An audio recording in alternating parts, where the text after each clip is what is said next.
नाचते और गाते हैं। सन्यासी नाचना गाना से दूर होता है।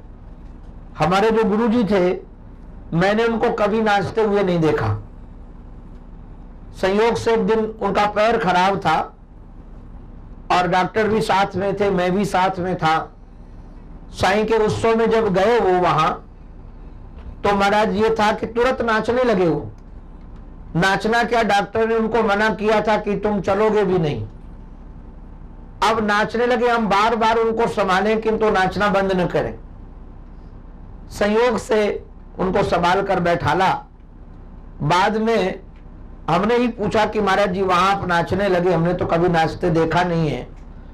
तो बोले कि पता नहीं, वो साईं की याद आई और साईं का वो मस्त जीवन और यहाँ जो माहौल, इसकी वजह से मैं नाच पड़ा। अब देखिए, नाचना जो क्रिया है, क्वचित नृत्य थी। भक्त नाचता है, ऐसा नहीं कि नाचता नहीं है। क्वचित गायति, कभी गाता भी है, और कभी उन्मत्तो भवति, उन्मत्त के समान बैठ जाता है। किंतु दो फर्क ये है कि हम जगत के लिए नाच रहे हैं कि जगदीश के लिए नाच रहे हैं। और यदि नाचने की क्रिया, दोनों बातें हैं। एक बहुत अच्छे, शायद यहां कई लोग उनके प्रेमी भी होंगे, विनोद जी अग्रवाल उनका नाम है, जो बहुत अच्छे भजन गायक हैं। विनोद अग्रवाल जी बंबई के कपड़े के व्यापारी हैं। उनके माता पिता हमारे गुरु जी के शिष्य थे। तो जब से हमने शुद्ध संभाली है, तब से उनको गाता हुआ सुना है। वो आकर के हमारे बंबई में महाराज जी के विपुल में बैठकर पहले गाते थे। एक बाजा ले लिया, एक व्यक्ति, उनका छोटा भाई ढोलक ले लिया, गाते थे। फिर प्रेमपुरी में महाराज जी के उत्सव होते थे, हम लोग सामने बैठकर नीचे गाते थे। जब जब वो गाते थे, तब तब हमारे आंखों से आंसू निकलते थे। हम तो कई बार अपने को संभाल नहीं पाते थे उनके गाने में। अभी कुछ दिन पहले एक प्रोग्राम उनका था पंजाब में, मेरी कथा थी और उनकी भजन संध्या थी। तो रात्रि में वो भजन संध्या करते थे। मेरे को लाखों लोग उनके दीवाने हैं भजनों के। तो रात्रि में जब वो भजन करते थे, तो मैं पुराना उनका परिचित और महाराज जी के नाते संबंध भी, मुझे उनके भजन भी अच्छे लगते थे। मैं वहां जाकर भजन में बैठता था। मुझे एक दिन भी रस नहीं आया, ना मुझे आंसू आए, ना हमारा हृदय विवल हुआ। तो जिस दिन वो जाने लगे तो प्रणाम करने के लिए आए, तो मैंने पूछ दिया, अग्रवाल जी मैं एक प्रश्न आपसे करना चाहता हूं। पहले आप अकेले गाते थे, आपका भाई ढोलक बजाता था, एक कोई आपका प्रेमी सहयोगी मजीरा बजाता था और बहुत आनंद आता था।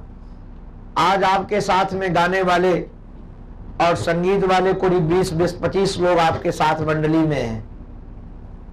आपने 3 घंटे गाया, मुझे तो भाव ही नहीं बना।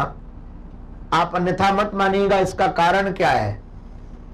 पहले इतना भाव बनता था, आज भाव नहीं बना। उन्होंने हाथ जोड़ करके एक बड़ी अच्छी बात कही, जो मैं बताना चाहता हूं आपको। उन्होंने कहा, महाराज जी पहले मैं ठाकुर के लिए गाता था, आज हम जनता के लिए गा रहे हैं। तो जब हम ठाकुर के लिए गाते थे, तो ऐसा लगता था कि ठाकुर जी हमारे रीझ जाए, सामने बैठे, हम इसी भाव से, संतों के रूप में ठाकुर जी बैठे, इसलिए मैं उस भाव से गाता था। आज हमारा भाव बनता है कि कोई इतना बढ़िया भजन गाए जिससे सब लोगों को अच्छा लगे। तो हमने कहा, मेरी प्रार्थना आपसे ये है कि वो भाव पहले वाला ही लाओ, ये बाद वाला भाव ठीक नहीं है। तो भक्ति में गाना मन है, गा सकते हैं, नाच सकते हैं ठाकुर जी के लिए, किंतु उद्देश्य ये होना चाहिए कि हमारा गाना हमारे ईश्वर के लिए हो, हमारा नाचना हमारे ईश्वर के लिए हो। एक घटना मैं आपको और सुनाता हूं, कितना फर्क होता है।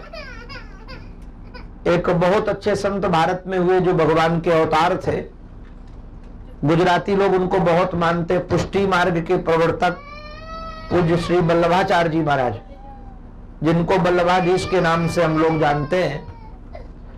तो वल्लभाधीश के 10 अनुचर हुए, उनको अष्टछाप कवि कहते हैं।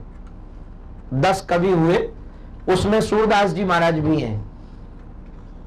उसमें वल्लभाचार्य जी महाराज के जो सुपुत्र थे विठल दास जी, और उसके बाद उनके ही एक अनुचर थे जिनका नाम था कृष्णदास। वैसे वो बहुत अच्छे संभ्रांत परिवार के थे, किंतु बाद में बन गए महात्मा। मृदंग बजाते थे, गाते भी बहुत अच्छा थे, संगीत के बहुत अच्छे जानकार थे। तो जो श्रीनाथ जी अभी राजस्थान में हैं, श्रीनाथ जी भगवान, वो विराज रहे थे गोवर्धन में, श्रीनाथ जी भगवान। और विठलदास जी महाराज, विठल प्रभु भी वहीं थे, कृष्णदास जी भी वहीं थे, सब परिकर उनका वहीं था। तो आगरा वो लेने के लिए गए सामग्री आश्रम के लिए। बैलगाड़ी से पहले लोग जाते थे, तो आगरा जब सामग्री लेने के लिए गए, मुसलमानों का जमाना था उस समय, वहां राज्य इन लोगों का था। तो वहां उनके कानों में किसी के गाने की आवाज आई, जिस गाने में बहुत पीड़ा थी, किंतु गाया जा रहा था विषय गीत, कोई गाना गाया जा रहा था। किंतु संत के चित्त में पता नहीं भाव आया, वो गए वहां। तो वहां कोई बारांगना गा रही थी, गरिका वैश्या गा रही थी वहां, और सब बड़े बड़े लोग बैठे थे, क्योंकि वो बारांगना वहां की बहुत प्रसिद्ध बारांगना थी, बहुत उसका नाम था, और गाने में नाचने में दोनों में वो प्रवीण थी। ये भी जाकर वहां बैठ गए, क्योंकि जो गाने में थी उसकी पीड़ा थी, भले गा रही थी किंतु पीड़ा थी। जब लोगों ने कृष्णदास जी को देखा कि अरे ये तो डंडी का नाच देखने आ गया, ये कैसा महात्मा है, और सब लोग उनको कहने लगे कि फ्री का अन्न खाते हैं इसलिए इनकी बुद्धि खराब हो गई है, यहां इनका आने का क्या प्रयोजन है, यहां क्यों आए ये। वो किसी की परवाह किए बगैर सुनते रहे। उसका भजन बंद हुआ, गाना बंद हुआ, और वो कपड़ा बदलने के लिए अपने कमरे में गई। तो ये कृष्णदास जी महाराज पीछे से पहुंच गए और दरवाजा खोला तो कपड़ा बदल रही थी। तो नाराज होकर बोले, तुम यहां क्यों आए हो। उन्होंने एक ही बात कहा कि बेटी। तो उसने कहा, यहां कोई बेटी बेटी कहने नहीं आता है, ये पहले आप व्यक्ति हो जो बेटी कह के हमको पुकार रहे हो, यहां से चले जाओ। तो कृष्णदास जी ने हाथ जोड़ करके कहा, बेटी मैं प्रश्न पूछने आया हूं तुमसे, मैं चला जाऊंगा, ये तुम गाती क्यों हो। बोले, लोगों को रिझाने के लिए। वो क्यों रिझाना चाहती हो। बोले, पैसा के लिए। कहा, पैसा क्यों कमाना चाहती हो। बोले, उससे सुख की सामग्रियां मिलेंगी। बोले, यहां तुमने अपना सब बना रखा है, आगरा में नाम तुम्हारा बहुत है, किंतु सच बताओ कि क्या तुम सुखी हो। आप लोग शायद जानकारी हो ना हो, आपको मैं बता दूं, जिनको फिल्म देखने का शौक होगा, अधिकतर ये जितने हीरो हैं, ये हीरोइनियां हैं, बाद में डिप्रेशन की बीमारी से ग्रसित होते हैं। कितने लोगों ने तो हत्या की, अपनी आत्महत्या कर ली। समाज में इनको चाहने वाले बहुत लोग दिखते हैं, किंतु अंदर से खोखला होता है मामला। अंदर से ये स्वयं भरे होते हैं वियोग से, दुख से, अभाव से। अभी कोई हीरो मरा था, मैं टीवी देख रहा था, शायद राजेश खन्ना नाम था। इतना उसके पास संपत्ति थी, किंतु पूरा जीवन दुख में ही था। उसकी स्टोरी देख करके मैं तो दंग रह गया। जब दिखाया टीवी में, हमको लगा अरे बेटियां भी थी दो, वो भी साथ नहीं थी, पत्नी थी वो भी साथ नहीं थी। मरने के बाद जो उसका बंबई में बंगला था, उसके कितने चाहत थे। एक देवी पैदा हो गई थी, वो कहा कि हमारा भी। मैं देख रहा था, मैंने इसलिए आपको इनाम दिया कि आप सब इससे परिचित हैं। तो कई बार जिनको बहुत शोहरत मिलती, किंतु अंदर से अभाव से ग्रसित होते हैं, उनको लगता है इस दुनिया में हमारा कोई नहीं है। अभिनय करना एक अलग बात है। तो हमारे श्री कृष्णदास जी महाराज ने कहा कि अगर तुमको सच्चा सुख चाहिए, सच्चा आनंद चाहिए, तो मैं दिलाऊंगा, और मैं महात्मा हूं तुम्हारे सामने, मैं संकल्प करता हूं, तुम मेरे साथ चलो। उसने देखा कि वो कृष्णदास जी की वाणी में वासना नहीं, प्रेम है, और उसके प्रति करुणा है, क्योंकि उनको आंसू बरस रहे थे। बोले, तुम इतना बढ़िया गाती हो, अगर ये गान अगर भगवान को सुनाने लगो तो ठाकुर जी रीझ जाएंगे, और वो रीझ जाएंगे तो तुम्हारे जीवन में कोई कमी नहीं रहेगी, न सुख की कमी रहेगी, न आनंद की कमी रहेगी।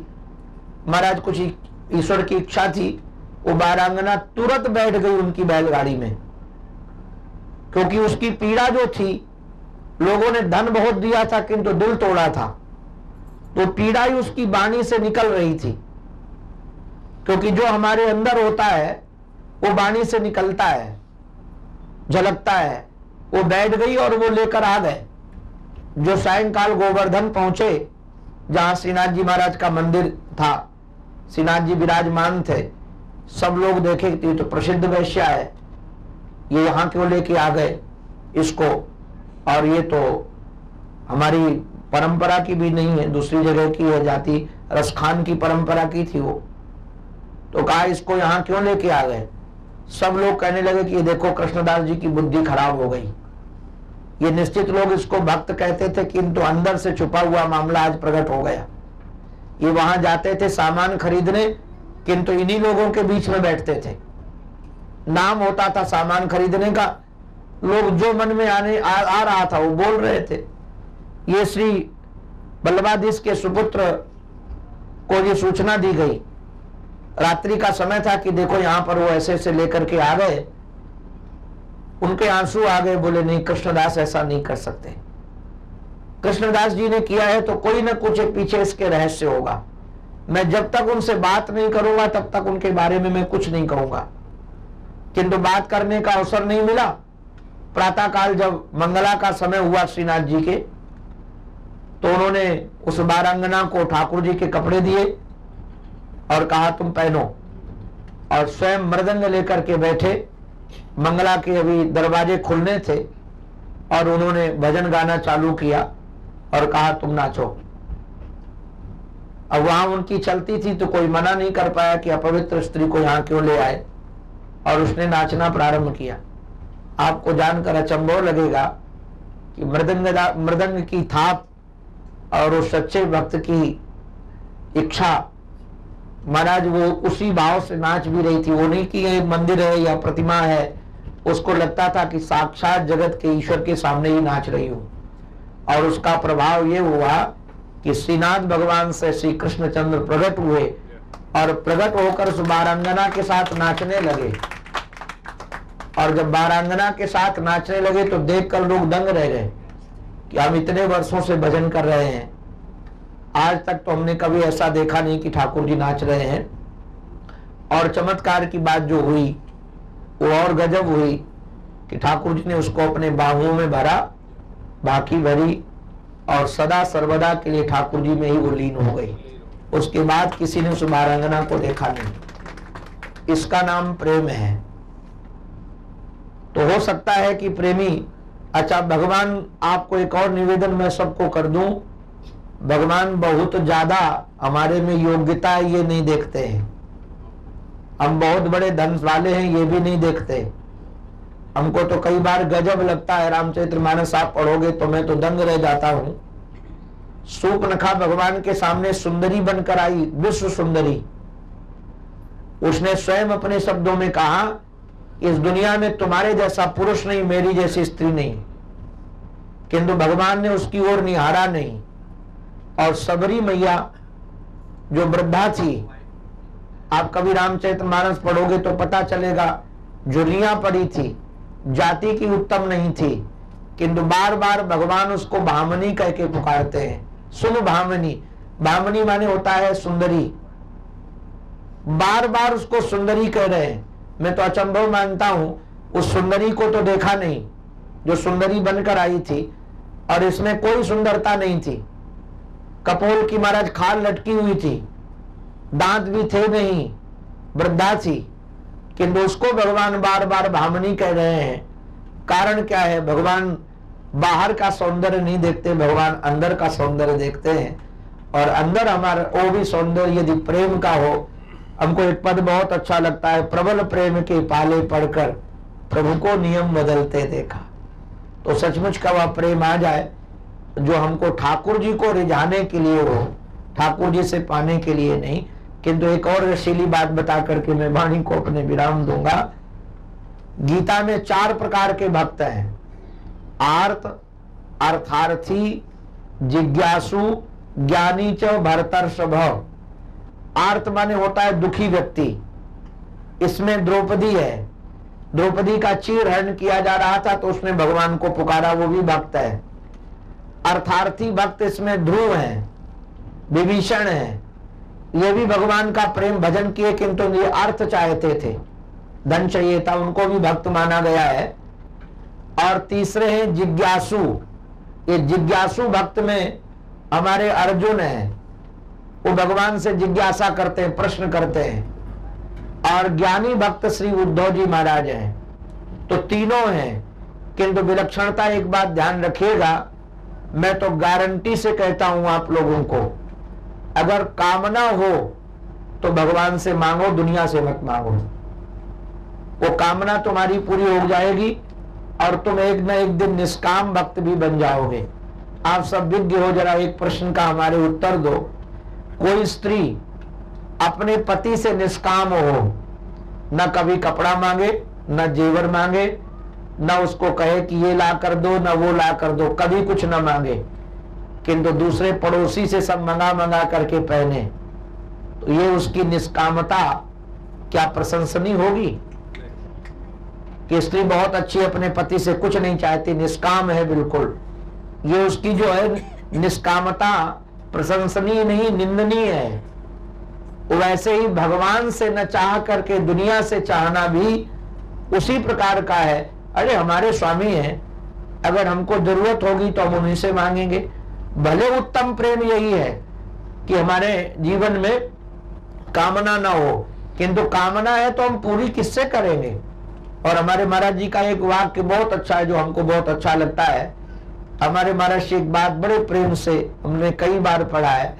महाराज जी कहते हैं, सकामता में पकड़ है, निष्कामता में पकड़ नहीं है। सकामता में पकड़ क्या है? जैसे आप लोग यहाँ व्यापारी हैं, जय किशन पहुंच समझ जाएंगे, और जो व्यापारी कपड़े वाले प्रेम जी आज समझ जाएंगे। किसी ग्राहक से आपको लाभ होता हो,